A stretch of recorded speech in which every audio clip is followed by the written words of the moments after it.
అందరికీ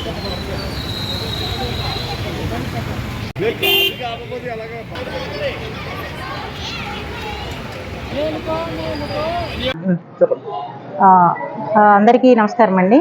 మనకు ప్రతి సంవత్సరం కూడాను డిసెంబర్ 24న నేషనల్ కన్జ్యూమర్ డే, వినియోగదారుల దినోత్సవం అనేది జరుపుకుంటాము.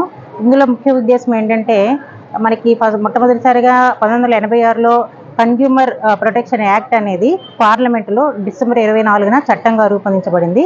దాన్ని పురస్కరించుకొని మనము ప్రతి సంవత్సరం డిసెంబర్ 24న ఈ నేషనల్ కన్జ్యూమర్ డే జరుపుకుంటాము.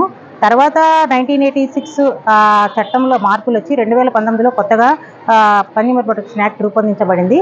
అయితే మనకు ఈ కన్జ్యూమర్ ప్రొటెక్షన్ యాక్ట్ యొక్క ముఖ్య ఉద్దేశం ఏంటంటే, వినియోగదారుడు ఎంతో కొంత మూల్యం చెల్లించి వస్తు సేవలను కొనుగోలు చేస్తారు. అయితే ఆ వస్తు కొనుగోలు చేసిన సందర్భంలో మనకు వినియోగదారులు అనేక రకాలుగా మోసపోతుంటారు.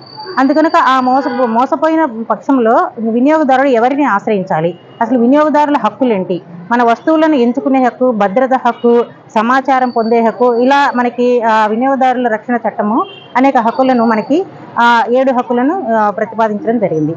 ఆ హక్కుల గురించి వినియోగదారులకు అవగాహన పెంపొందించడం కోసము డిసెంబర్ 24ని పురస్కరించుకొని మనము ఒక వారం రోజులు Veeresalingam English medium high school నుంచి మనం ర్యాలీగా వెళ్తున్నాము. ఈ అవగాహన పెంపొందిస్తాము. అలాగే ఈ సంవత్సరం యొక్క వినియోగదారుల దినోత్సవం యొక్క ముఖ్య ఉద్దేశం ఏంటంటే, డిజిటల్ వ్యవస్థ ద్వారా సమర్థవంతమైన మరియు సత్వర న్యాయ పరిపాలన అందించడం అనమాట. అంటే ఇప్పుడు అన్నీ కూడాను మనకి ఫిజికల్గా కాకుండా ఆన్లైన్లోనే మనం కంప్లైంట్ బుక్ చేసుకుంటాము, ఆన్లైన్లోనే సమస్యకి పరిష్కారము, ఆన్లైన్లోనే మనకి న్యాయ పరిహారం పొందే హక్కు, నష్టపరిహారం పొందే హక్కుని ఈ వినియోగదారుల పరిరక్షణ చట్టం అనేది మనకు కలుగజేస్తుంది.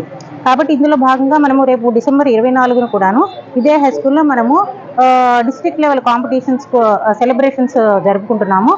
దీన్ని పురస్కరించుకొని మనము మన జిల్లాలోని అన్ని స్కూళ్లలో మరియు జూనియర్ కాలేజెస్లో కాంపిటీషన్స్ ఎలక్యూషన్ అండ్ ఎస్సే రైటింగ్లో పెట్టడం జరిగింది.